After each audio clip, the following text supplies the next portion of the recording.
ചിങ്ങവയിലേ പള്ളിമണിയേ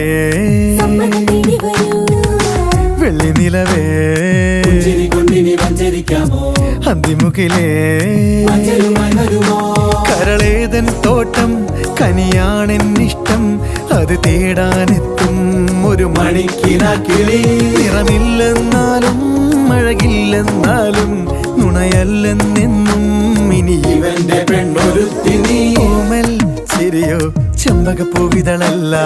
കാണാനിവളോ അമ്പിളി പൊൻകതിരല്ല കണ്ണു കവി പാടും പോൽ നീലക്കടലല്ല കെട്ടഴിച്ച കാർക്കൂന്തൽ മുട്ടോളമേയില്ല പിന്നെ എന്താണെന്താണോ തമ്മിലാദ്യം കണ്ടപ്പോൾ എന്റെ ഉള്ളിനുള്ളിൽ ആരോ ചൊല്ലി നീ